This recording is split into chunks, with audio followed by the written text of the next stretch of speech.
If you go there and see the heart rate, it's very high.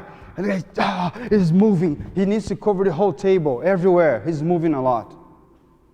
But that ball takes a long time to go to the other side. And the other guy that always play fast here, he's like, that takes them down to the zone. That's why you see most part of them, when they play like a top player, when plays against these defensive players, they are like in between the points, they're moving. And they keep pushing. Because if they slow down a little bit, they're not performing their zone, the other one is going to win. And all of this is mental training. So you need to be prepared to do those things. For table tennis, there's no mental training without tactics, without strategy. Because everything needs to be what you are. You're going to play what you know. You're going to play what you are as a person. So that's why it's very important to invest always in play, understand your play. We said in the beginning here, not everybody was together here, but we say a picture is worth 1,000 words, right?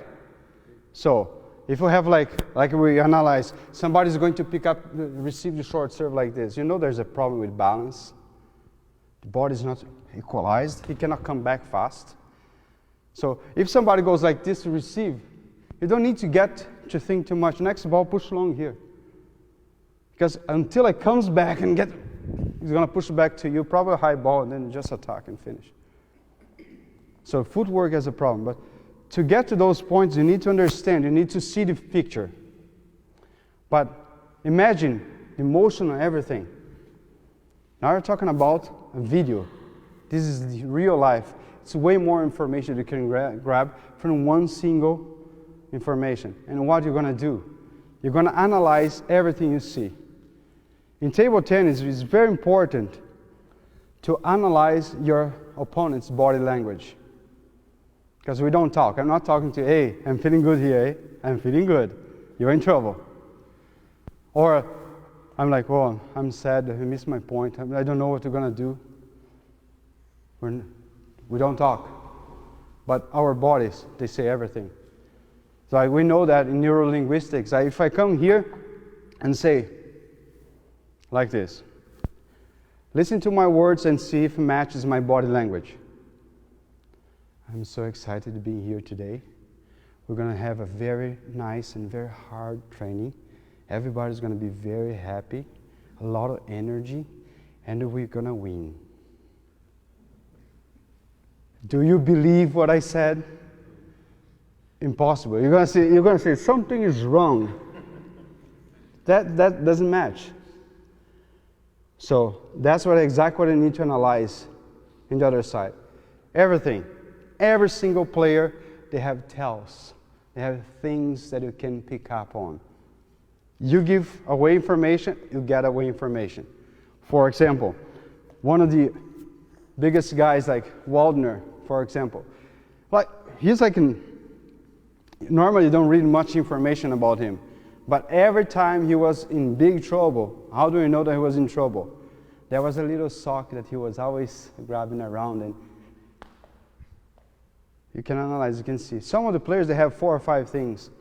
Like they look down, or they miss a point, and the first reaction, like for a player that's made a mistake that's really bad against him, that he's, okay, the guy found my point, like did something, and then they look down.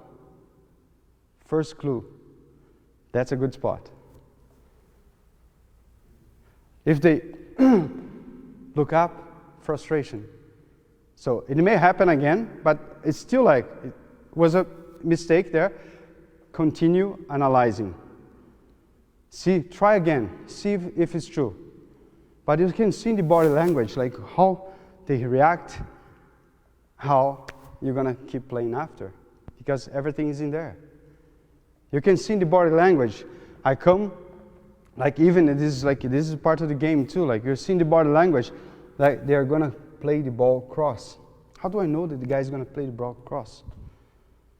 First of all, you're not seeing, but my foot here is going straight inside the table here, right? which makes my hip not turn. So if I look at my hip here, my hip is not turning, so it means that I'm going to go with my arm like this. And the only possible angle safe that I can play a technique here is cross, because my shoulder is pointing there and so on. If I try to do something funny, that ball is going to go different. So a player that's prepared to cover these things, what he's going to do? He's going to open the leg a little bit, the hip changes, the elbow goes. Now I'm facing the whole table. You don't know where I'm playing. That's harder to track. So as you yourself analyzing the other side, see where the angles point. See the little things. See the hip. See the elbow. See the shoulder. See the head sometimes. See the eyes. Because the first thing, when I'm going to receive, I'm looking there, track the ball. Track the eyes. Okay? That's the point. If everybody knows the tricks, what's going to happen now? See, these guys, the top players, they could be Hollywood Oscar winners, because then comes acting. Because the guy is going to fake. He's going to go there and put on the other side on purpose. Or he's going to go, oh.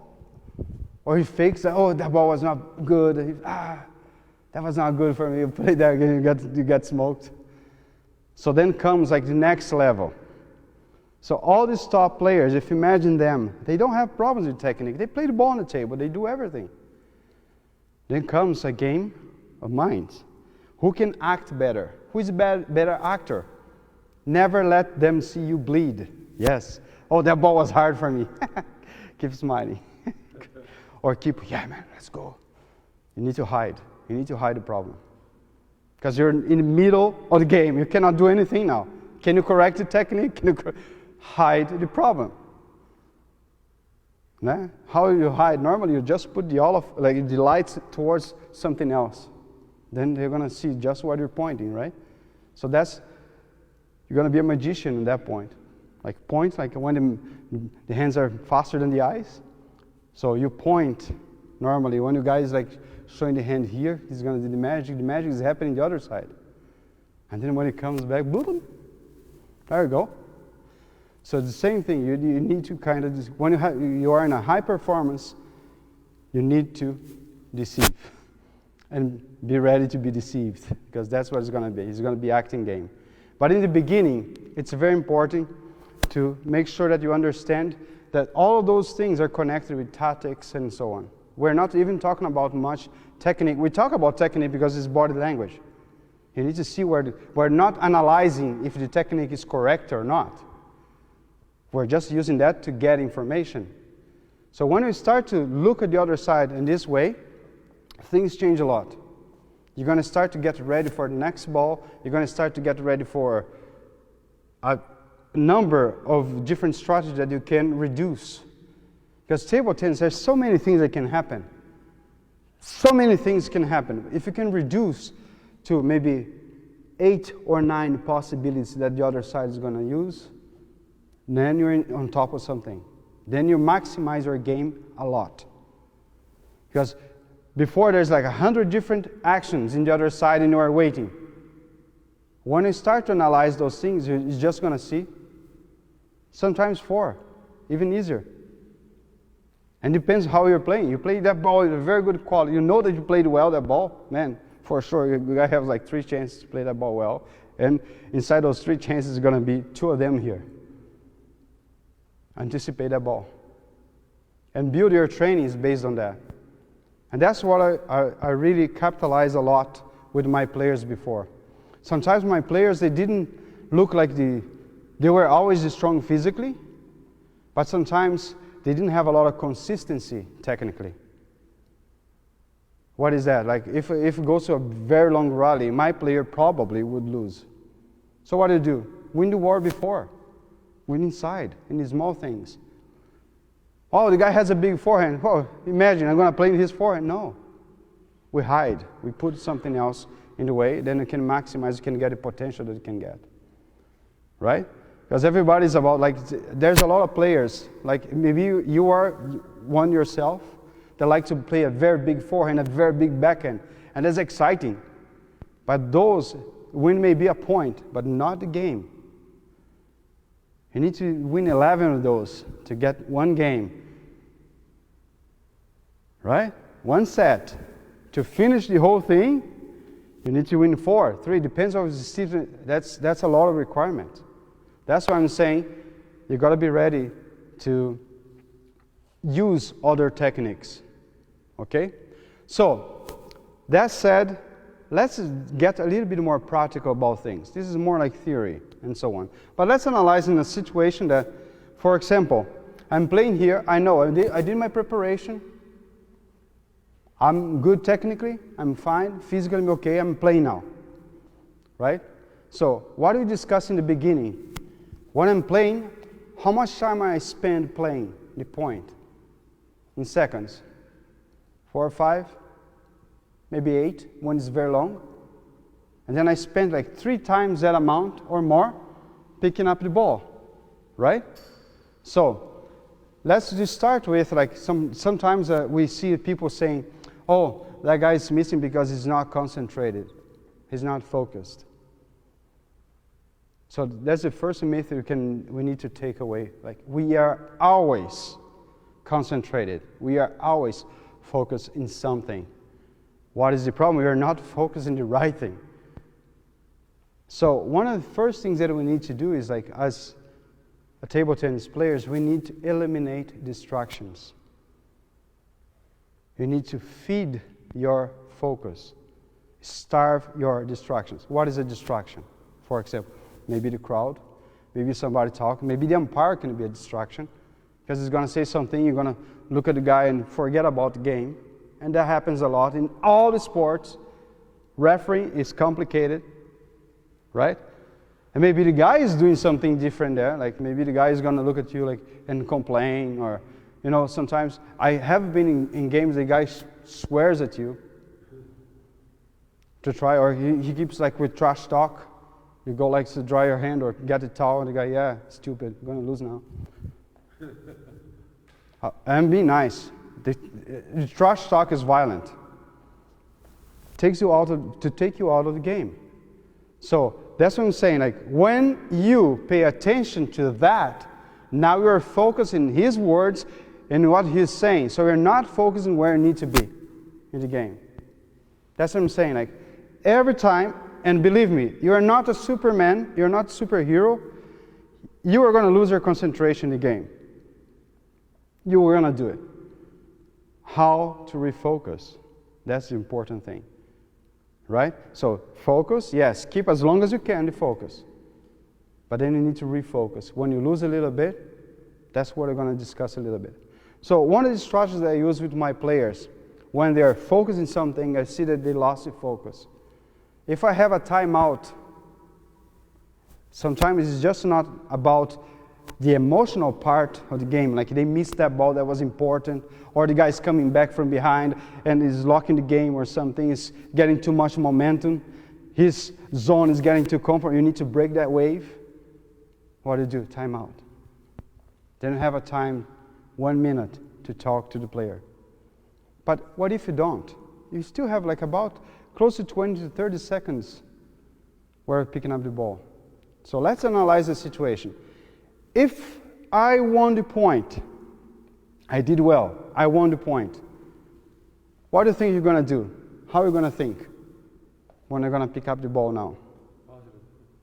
Positive. That's the first thing, yeah. Reinforcing, positive, yes, I did it, yeah, okay, let's go pick up the ball, and so on. What I tell my players, in the way to pick up the ball, or the other guy picking up the ball, reinforce. Yeah, that was good, that happened, so on. Now, what am I going to do next? Or, what is he going to do next?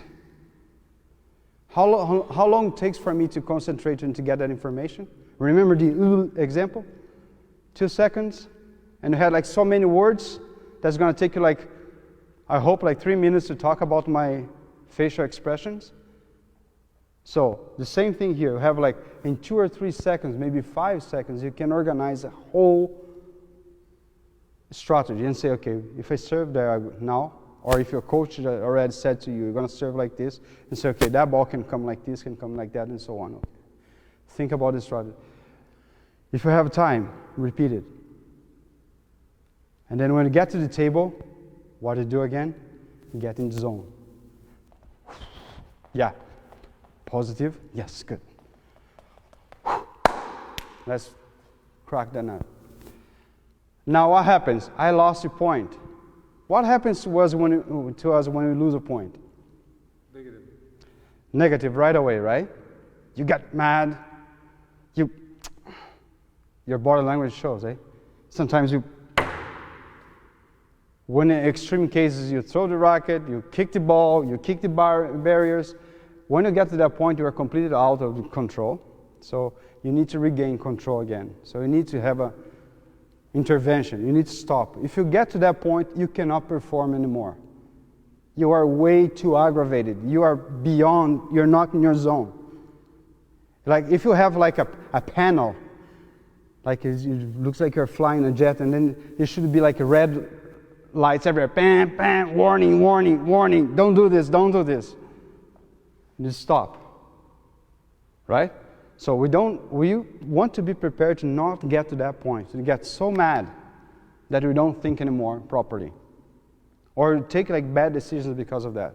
So what we're going to do is like, the first thing is hard to do that, but the thing is, when that point is over, you cannot come back anymore. The only thing you can do with that point is analyze it, learn from it. There's nothing anymore you can do. You cannot come back on time and change it. What you can change is the next one, your actions. So I missed that point, how I'm going to do? Normally, if it's not in a very extreme situation, we're going to talk about the extreme situations a little bit later. If it's just during the point, normal. What is an extreme situation? I'm just saying now. When you lose 3 points in a row, for example, that's a bad situation. It doesn't matter how much you're winning. That's a bad streak. Something is going terribly wrong. Losing 1 point, okay. 2 points in a row, yellow light. Warning, there's something wrong. 3 points in a row, you need to change something drastic because it was either 1 or 2 points in your service, and for sure 1 point or 2 points on the other one's service. So it's just not, oh, the guy's service is too good, I lost 2 points in his serve. Now, like, maybe you lost 2 points in his serve and you lost 1 in yours. So you need to stop it. Many times, doesn't matter where it is, I call a timeout in these situations for some of the players. If I don't have a timeout anymore, right, then I use different strategies for the kids to refocus, like the athletes. For example, there's always somewhere in the gym, when you come in the gym, there's always something that it can look like calls your attention. Like, for example, it's a strategy. You're going to look, for example, the camera. So everybody look at the camera. So the camera is like in that corner. So what I do here, I miss my point. It's a very stressful situation. I don't have a timeout and so on. You know what? I look at the camera, or I tell my player, look at the dot, or something that we already identified in the gym that day. That's the strategy they use. Look at there and refocus. What are you going to do? You're going to clean your mind of the bad things, the negative stuff, and try to build up a little bit more positive things. Take your time. Think about what's going to happen. If the ball comes there again, it comes the same way, what are you going to do now that's going to be different? It's going to get you on track. What are you going to do now? Now, to change that. If you do the same thing that you did, you're most likely going to lose again. That's Einstein's definition for insanity, is doing the same things all over again and think that the results are going to be different. No, you need to change. If a ball comes there, okay, I need to do something different. Sometimes even radical, like something that the other one is not, oh, he's going to play long to the forehand. How about this strong weapon the guy has? But he's waiting for the other option. Sometimes it gets the guy in surprise. Okay, but think again and refocus. Now let's talk about the biological aspects of this. Because we're talking about the brain, we're talking about this, but how much, you have no idea how many hormones we produce in different parts of the body that controls our emotions. And the brain that gives the charge to all of this. What happens? When we're winning, we're feeling good, we're getting some like adrenaline there, you get like excited, you have like some endorphins, like you're getting good, you know? Nice. Ooh, I'm feeling it. I'm in the flow, right? But when things go down, you have there's different hormones that comes in your bloodstream, and they're gonna depress you. They're gonna put you down. And sometimes takes like a little bit over than 30 seconds to clean that. Depends on your physical condition. That's what comes to the physical condition too. Like if you have a very good VO2 max, a high aerobic capacity, it means you're good in running. It means like your heart can pump a very good amount of blood very quick throughout your body. It means it can clean very quick those hormones. When you make the stop and change your mind. Sometimes you don't have enough time. So you need to keep yourself a strategy for this, because maybe the next point is going to be dangerous too, until you recover completely. Because we see there's a lot of players that when they are in a bad situation, they're like so down, and the next one they lose again, and they keep going down, going down. Looks like there's no end to that spiral. Mentally, we say that they're finished, right? We see mentally the guy is not stable, and so that's why you need to break. If you keep feeding the bad hormones to keep coming back, they're going to keep in your bloodstream, they're going to keep depressing you, taking you down. Right? You don't need noradrenaline, not those dopamines, those kind of things going down you. We don't need to go like very big names for those things, but they're there. So you need to clean that away and let like nice hormones come. Sometimes take a little while. Maybe you're gambling with next point too.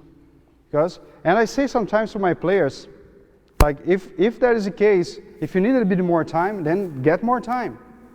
Oh, but the umpire is going to give me a yellow card. Yeah, let him give you a yellow card. As long as you don't focus in the yellow card. You focus on the game.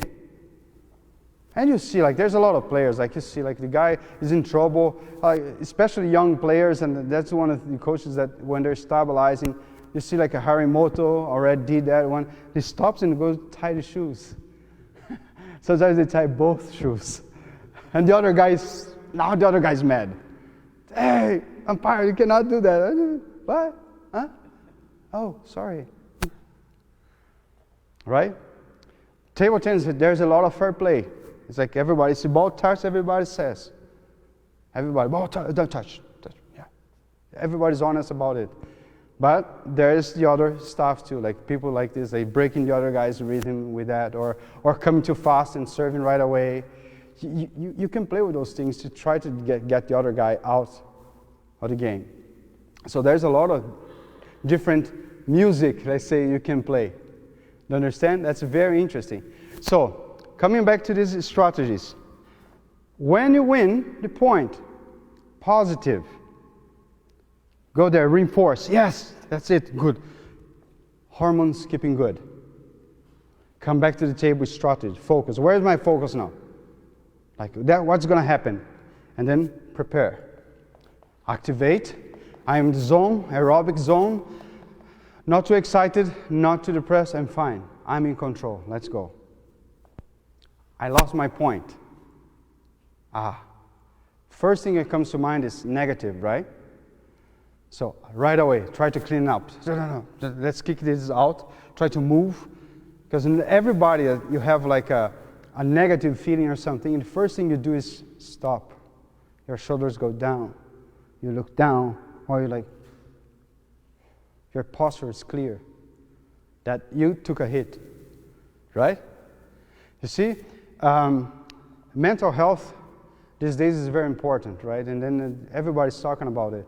So if you have an opportunity to talk or to call to see how it works, I hope that you don't call in a despair situation, but if you call a suicide line, for example, first thing the person is going to tell you, like, where are you? Stand up, look up.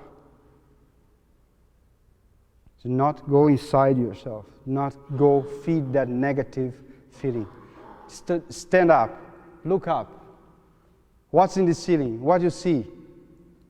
They're going to ask some things like what you're saying, like to take your mind away from until like you get help. It's a band-aid situation, but in the game you can do the same thing. Like when you're there, like you got the hit, don't get your shoulders in. Don't like, oh man, or oh, now I'm mad. Now for sure the other guy is happy. For sure he's happy because now you're pissed. Now the other guy is happy. That is going to keep doing that. Okay, it's working. Yeah, and then he's going to start to scream in your face and scream more and so on. Why? Because it's natural. It's his instincts that make you feel bad about yourself. Then you cannot perform, then he wins. You understand? That's how it is. Unfortunately, when you're playing, it's like playing brain against brain. That's why sometimes not the best one with the best technique or the best style, the best fitness wins. The one with better emotional intelligence to hold these things. Do you understand? Okay, so try to go there. First thing is, try, if it's not too serious yet, so shake it off. Let's move, like keep going, and so on. Go pick it up in the ball, and then when you come back, same thing. Like try to, okay, you're shaking off, you're moving, and you wake up. Okay, if he plays that again, what am I going to do? What are my options now? Okay, so you're going to try something different, because if you play the same thing, probably the guy is going to succeed again. So you're going to try something different. The guy wins the point again. Now it's 2 points. Like alarm. Alarm. Okay. So I need to do something different. This is not exact. Now it's my serve, or maybe it's the guy's first serve. So what you guys, we're going to try to mask my problem. The guy's serve, I'm going to flip it. Because maybe you guys are going to find that you have a problem in your short forehand. How you mask that? When the guy serves, like, even if you know you're not going to make the point, you attack. And the guy is going to be not sure, but there was a problem there, but now the guy is attacking that ball. How is that possible? He's going to be thinking twice. Right? You can fool them a little bit with that. If ball goes on the table, you have a very big chance to win that point and break the strike. Right? If you lose that point, now you need to intervene seriously. You need to look your dot, find a spot in the gym, or sometimes you look at your coach, if you have a coach or a teammate, and like you're looking at him or you're seeing, but you're looking just that general direction. You're not really focusing in features or anything like that, because you want to come back to your center again. It takes like 30 seconds to clean your bad hormones from your body. So you need to have that time and work for it. So if you analyze, I don't know how many of you had that feeling before, like you had an important meeting or you're in a game or something happens like out of nothing, like you're not expecting, and then you feel the butterflies fly in your stomach, right? You feel like that cold shiver in your spine, something like that, right? So what happens is, when that happens, is your body giving you, your brain said, I didn't like that. So I'm telling you what I think this is, what it is. It's a survival mechanism. Your brain is going to tell, like, if you are seeing a bear that's coming towards you, like from far, you have still a chance to escape, and see what is going to happen. Right away, your brain is going to inject a lot of hormones that's going to make all the blood from your organs, even from your brain itself, to go straight to your muscles, to extremities, to facilitate flight, to run away from the danger. Right? So it happens all the time. The first thing is like, or imagine, for example, you see a lot, like in movies, a deer. Like there's an animal hunting the deer. Then the deer hears a noise. First thing he does, ears. Eyes, very. That's the first symptom of fear. I'm afraid. If you see the other guy, when you do something, the guy looks like stunned. Start to look to the sides. Eyes open. He's in fear. Right? You know what he's going to do? Serve very quick. Again, short pace. He's in fear. Because right now what's going to happen is, he's like in fear. What happens, your brain is going to say, your brain actually, because it's inside the skull here, doesn't understand if you're really in danger or not. It's going to react like the primitive instinct. It's going to try to take you out of the situation. It's going to put a lot of blood, a lot of power in your legs and your arms. You need to defend, you need to run. Are you going to be able to do short feeling? With that amount of energy in your... No. So that's what I'm saying. Are you be able to control the ball? No. You're going to be tense? Yes. Are you going to be relaxed? Oh, yeah. There's a bear running after you. You're going to be relaxed. Okay. I don't think so. That's what I'm saying. Like, when that happens, and it happens in real life, like sometimes you're just like, your boss calls you in the office and I need to talk to you. Like, hits you in the face. Like, what happened? Maybe it's not bad, but how he says, you see his body language, you get fearful. Right? It's okay. But you need to get out of that. If you don't get out of that, you're going to take bad decisions. Especially in table tennis. I saw many times players leading, comfortable, like fighting. The guy's coming back, 6-9. And he's coming back, 10-10. But he was leading 10 to finish, right? And then the guy matches. My player or the other player, it's like, if I have a timeout, I'm taking the timeout. If I don't have a timeout, I'm saying, okay, refocus. Right now, you need to clean all this. This is a very bad situation. Because if the guy serves short, you're probably going to receive long. If the guy serves long, right? Then probably it's going to be good for you because you activate, you have a power like to attack the ball. So, but if the guy serves like no spin short or anything, you're doomed because you cannot control the ball because of this kind of problems. And it happens to everybody. You can play, you can go in practice and play as much as relaxed as you are. When you're in the game, things change a little bit, get more tense. So I would tell you, I always tell my players this: you should try to play. You should try to play as you practice and practice as you play. You shouldn't have a big gap. Why? Because if you have a very big gap in between, so when you're playing, it's a completely different thing. You're not prepared for that situation. You're not mentally prepared for that kind of structure that's required from you. So I was coaching Dmitry Ovcharov, like the guy that gave that shirt there for the club. And I was with him in the German National Training Center. He was coaching, and it was a very good example. Because he's like, okay, like every time he was going to play, training, eh? And then he started blocking. He plays as and he goes to the game, he does exactly the same face and so on. And I'm trying to tell my players all the time. And then I came to him and said, can you, like I said, I want to tell my players exactly what you're doing, but can you tell me what you think when you're doing that? So that's my mental training. Every single ball, I fight for my life with the ball. I don't waste any ball, any point.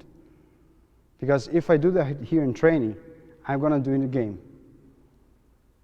So that's how it is. Sometimes it doesn't look like a lot of fun being under pressure that much, right? But remember, it's like this. Start, 4, 5 seconds, 8 seconds. Still thinking about focus, but now the intensity changes. It's different. You're still focused, but it can be 100% intense. It can be 60%. Now we have a lot of stamina to keep going. Why I say that? Because what happens is, let's say when I was a kid, I was going to the supermarket. There was like 500 different kind of items to choose. There's like 1 or 2 different kind of yogurts. There's like 3 or 4 kind of different pastas and stuff like that. Now, I go to the supermarket, there's 5,000. And I go to the yogurt fridge, I'm like, my goodness. It's like there's like hundreds of types to choose from. And you know what? Our options to choose stuff, they increase exponentially every day. But our mental power continues the same. From 40 years ago to now, we have the same amount of stamina. But now we have more choices every single day to choose. It makes you more tired and more tired and more tired and more hard to focus. So if you have a problem in focusing, okay, I cannot focus, this is too much. It's because maybe you are having too much distractions, too much choices, too many different things. Shrink a little bit those distractions, you're going to have more mental power to come to the table. And that's how you do it. Sometimes, like, then you can, if you decide to play for 1 hour, but 1 hour completely focused, it's going to be way better than a week playing 3 hours a day without having too much focus. 1 hour with a lot of focus. Like, just change your intensity. Like, because you're not Superman. But you can keep like, okay, intense now during the point, okay, get out a little bit, 60%, still thinking about and going. Because you're just going to do that in the game if you do it in practice. That's the secret. You're just going to be able to do everything that I said to you in the game if you do this on the practice, on the gym, like before you get there. Make sense? Because there's no shortcut for that. Okay? So, those are one of the tricks that I use to improve the mental aspects for our players. And believe me, it works for all the players. From beginner level to the top end, to the top, Olympic finals. It works exactly like that. The difference is like, in all the cases, from the beginning to the end, it's brain against brain. What changes? Maybe it's a little bit of technique, the physical aspect and so on, but it's still brain against brain. So invest a lot of time in your mental condition and prepare and find routines, especially routines that you can write down and say, if I do this, that's what's going to happen. Then situations that you always feel like at home, you feel like you are prepared for those kind of sets of different things. If my routine is to serve long with a lot of left side spin that side, of course, you can catch right away that ball is never going to bounce short in your forehand. It may come long here, but not most part of the time. That ball is going to come half table here for you to do something. You can take it out of your options that is going to be short in your left. So then it starts to, the table tennis, it starts to get small. You see, for example, like those players, like let's say Dmitry Ovtcharov. I know Dmitry, I saw him playing for the first time when he was 13 years old in Genting in Malaysia in oh man, it was a long time ago, 2001 actually. So then he's like doing the same serve that he does. Like, he was not very effective at that time, but he kept using the same routines, kept improving. So then it comes a point that you can get really control of everything, all the different variants, and then everything shrinks. He knows that he served that ball here in that corner. He knows that the guys are going to do either flip here long, or somebody's going to push like with that flip here in the back end. He's covering, or somebody's going to play half a middle to the middle. He has 3 options, and he trains that non-stop. He knows that ball is going to come like he trains that.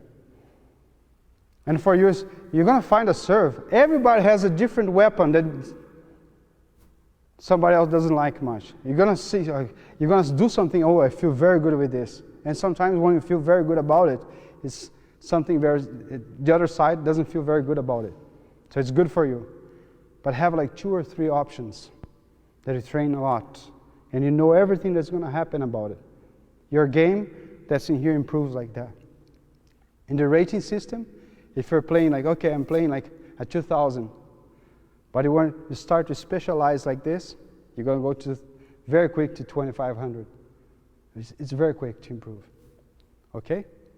Make sense? So that's a little bit about the general aspects of everything. Questions? So if you're in a very frustrating situation, yeah. okay, happens. What, if any, advantage is there to pick a ball or whatever, and throw a racket maybe at somebody, get it out of your system and then focus? Okay, there's a few studies that people like about it. One of the studies talks about using punching bags, for example, like to try to, when you're in a rage, so you go in and punch the bag like to try to release that rage and so on. Most part of this, and they take the blood test to see what happens because they're going to compare the hormones. And in most part of the cases, like 99.9%, it doesn't work. It doesn't work because you get more irritated, you produce more bad stuff, you keep going. Like you're going to get physically tired, but you're not going to get in control of the situation. So the other option is it looks like you need to find a way to breathe. You need to find a way like to look at the point and stop and breathe. You need to get oxygen up here. Let's do, everybody, let's do a very simple exercise. You're gonna like this. Let's just stand up a little bit. Shake your hands, like very, very relaxed. And now we're gonna do like breathing in fours. You're gonna take in 4. 1, 2, 3, 4. Hold for 4. 3, 4. Exhale in 4. Again.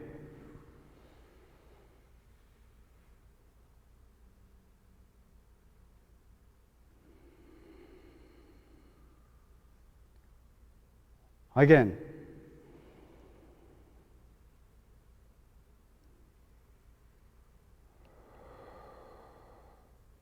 One more time.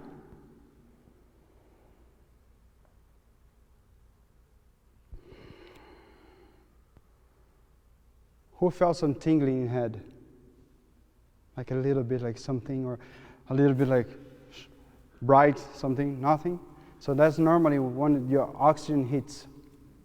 So now you're like more prepared. And right away, when you do like this exercise, very simple. 4 times, 4 seconds, breathing in, stop, breathing out. CEOs, now you can sit, please. CEOs from companies, when they're in despair and so on, they go outside. That's one of the first things that they're trained to do. Now they have like this other, how they call those guys? Life coaches. Yeah, that they go there and work with them in more specific ways. But you can do this. You can just like stop a little bit, breathe in a little bit, or even just like going deeper in the game. You're not going to have time to do that. But make like 4 times. Like, push it slow now. Okay, push it slow. If you see you can control a little bit already, because as soon as you do the first time, everything is already going to take like 10%. A second time, another 10%. If you do like 4 times, you may be going to be too calm. But if you give in and kick the ball, or believe me, sometimes it happens. You get frustrated. It's normal. You're human. But after that happens, try to control yourself. Because it means it happened, you just expressed what is inside in a physical action. It means I'm out of control. Dow, kick the ball, toss the racket. Umpire, you suck. Now control. Now let's refocus. Make sense? Yes, that was actually my question. Yeah. Because, getting that out so you can now focus. When it gets to that point, it means like you already had a fall. You lost the control. So you need to refocus anyways. If you keep going that road, you're not going to gain control, and it's going to be like a landslide. So if that happens, so we don't notice sometimes, especially if you don't have coaches behind us to tell this, so you don't notice. So then you just notice after you kick the ball, oh man, what have I done? Stop dwelling, refocus. You refocus. Ideally, it should not happen. You lose your temper, you lose your control. Because if you're losing your temper, you're losing your control, the other side is winning. That's always like that. Don't lose your control. Oh, it's impossible. I know it's very hard.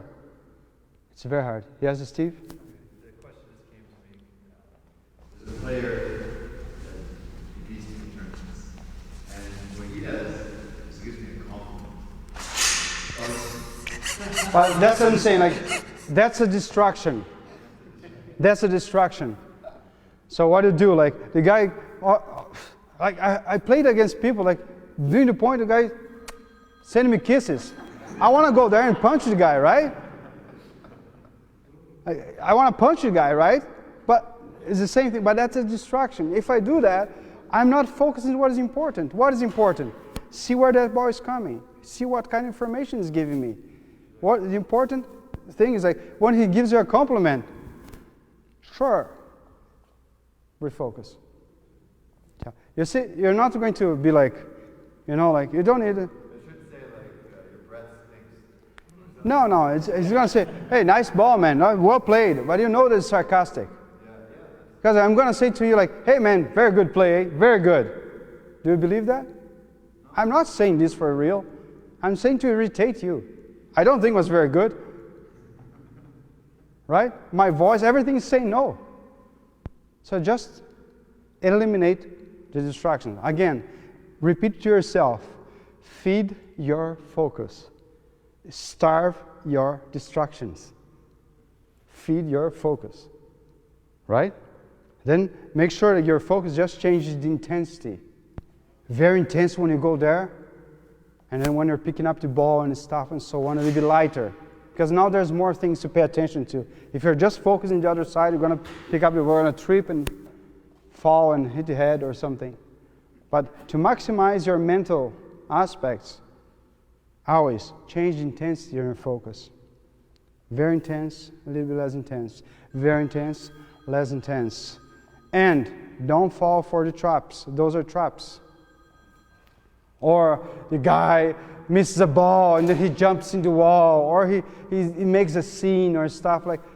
Don't fall for that. There's a lot of players that they do that on purpose. They go, there's nothing happened, and then they go. Then the umpire says, the guy goes and starts to discuss with the umpire. There's nothing. He's going to talk to the guy, or he's going to see, wow, the coach is saying something here, like what? Distraction. He's just trying to take you out of your track because you are making some damage. Because the guy is trying everything possible to take you out. So don't fall for that. That's a trick. That's a trap. Don't fall for the trap. Okay? Make sense? How do we distract? Oh, you can do everything. Like, I'm playing with you. Yeah. Send a kiss. And then I'll say, or you play a ball. Oh, that was not too hard. It's not illegal, but trash talk, or look at the guy. So all those things, can take them off. Anything, like the guy is jumping, the guy's hey, you're like, the guy's gonna be mad. It's very easy to irritate the other guy. It's very easy. But the thing is, when you're doing that too, where is your focus? Your focus is in distracting the guy. So you're not focusing in table tennis. So just like if the guy is irritating you and so on, you can keep your focus in action goes. Sometimes when it's too much, the point would be not fair play anymore. So, okay, I'm going to stop with your racket there. You know what? I will tell you a secret that sometimes happens. Because one of the things that we do in my players, preparing for the training, One exercise we do. We're going to do like this. We put a circle. We imagine a circle in the ground. That's mental training. Like, so we're going to put everything that's in there that's good. Courage. Everything that's positive. Winning. Like, hero. We're going to feel good, all the good feelings. Imagine like cheering in front of a crowd, like 4,000 people or 20,000 people in the gym, like cheering you when you win. I put that inside, that good feeling. All like the goosebumps and so on. That's your circle. That's your power circle. Now come inside a circle and go play. So now, when you're here, leave your circle there and go talk to the umpire. Oh man, this is not very what's happening, so on. And as soon as you make your plead, don't lose your mind and so on. Refocus. Get inside your circle. Power again. Let's go. Focus. If that gets too extreme, because normally when you have a coach, I tell my players, is when something is like beyond to be fair, I will get the fight. I will fight for you. You keep focused. I will fight for you. That's my fight. Because if the guy is not being, I will go to the umpire and say, man, hey, something's happening here. And I go with my body language too. I'm going to show him that I'm not happy. And when I'm not happy, you see in my face that I'm not happy. I make sure you see my body language. There's undeniable that I'm not happy. But if you know me for a little while, maybe you already saw me unhappy. But I wish you don't.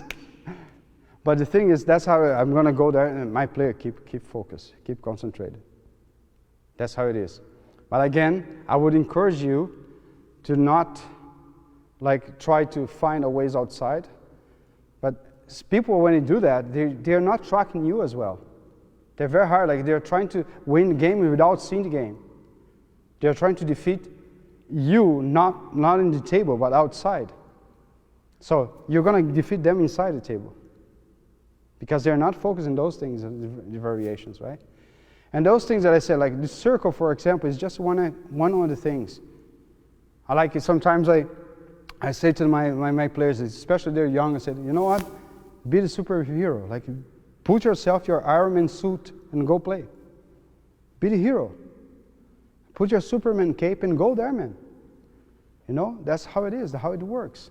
You need to create the exercise to do that. Like many times before the training and after the training, I use like music to do that. I got a calm music. The people, they don't know much, they cannot follow and then I go and do like a mental training with them. I know how the music is going to have the crescendo and how it's going to be and so on. And then I'm going to, with visualization, imagination training. That's very important. Now I'm going to imagine they're playing this ball like this, in that situation, that kind.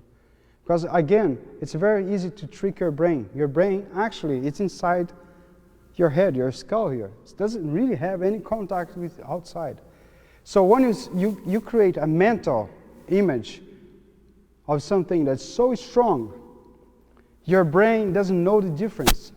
It stores in the memory area of your brain as if it really happened. As if it really, that's one of the secrets of the mental training. So we make the training in such a way that they can experience so strong that sensation with the music. And why I use music? Because music uses more parts of the brain. And I'm talking, then have the audition, then I use the emotions.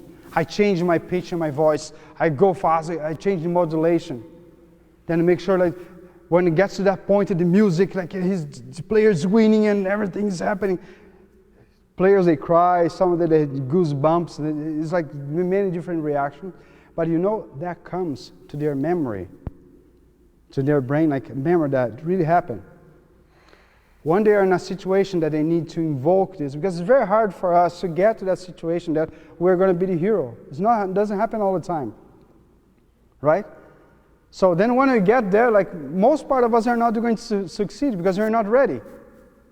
But if you prepare day by day, like we're building a gym, each block, winner experiences, mental experience, reinforcements, and so on. Every time that something negative happens, you're taking a block away. But when you make like good winning experience, you make like a very strong building, strong foundations. And then when you get that point, all of those are memories. They already passed through that.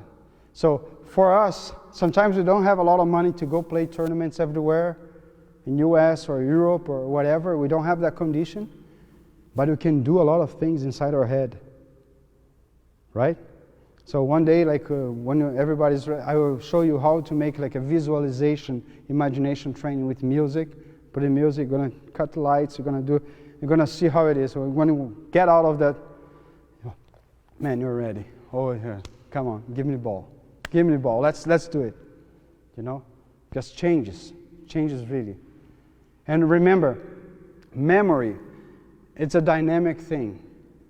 Memory is always attached to your emotions. For example, if I'm sad, maybe it's a very gloomy day outside, like yesterday it was raining all the time or stuff, like the day before yesterday it was a sad day and so on. And then I remember that my father died. I would probably share, like I would cry because that everything. But I'm with my friends and so on. I'm having like a beer and talking about everybody's seeing football and so on. Well, by the way, my father died, and I'm laughing. Well, the memory is there. My father died. That's a fact. But how you remember that is different. So that's why you need to always watch your mental aspects, because how you feel inside changes that memory. So that's just not creating memory there, but every time you recall a memory, make sure you're recalling in the right situations. Right? Happy, pushing, fight, like active, to get you in the zone. That's how it is. Make sense? I know I talk too much, but more questions? Maybe if there's more questions, it can be done more personally. Yeah. Yeah, no problem.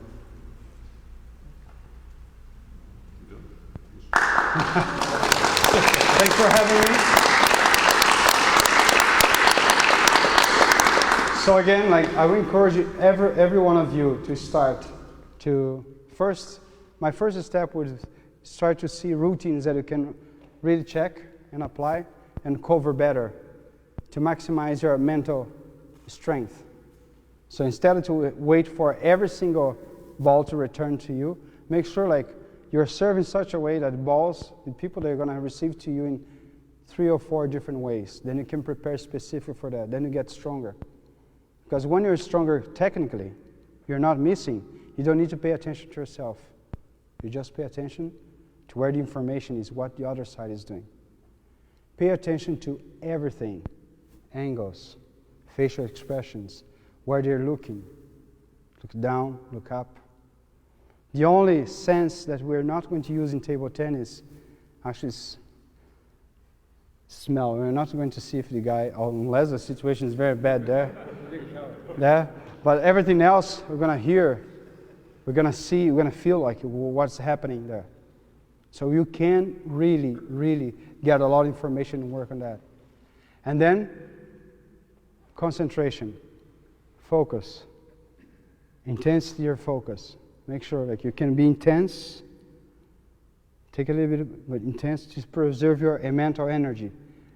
And routines, I win the point, what I do. I lose the point, what I do. How do I refocus? When is I need to stop everything? And changes, Believe me, this thing is dynamic. You cannot come to the gym today and say, I'm going to do exactly the same thing I did yesterday. It's going to work. No. You had a completely different day.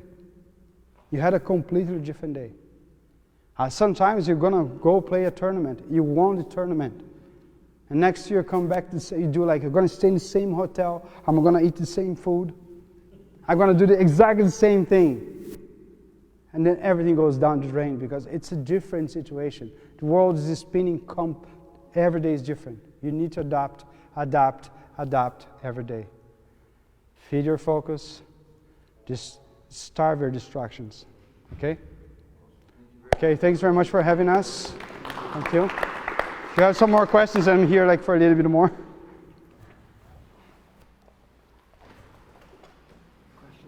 For me, I was in a couple of tournaments. Yeah. This started not too long ago. a couple of times. I have 10, they have 8.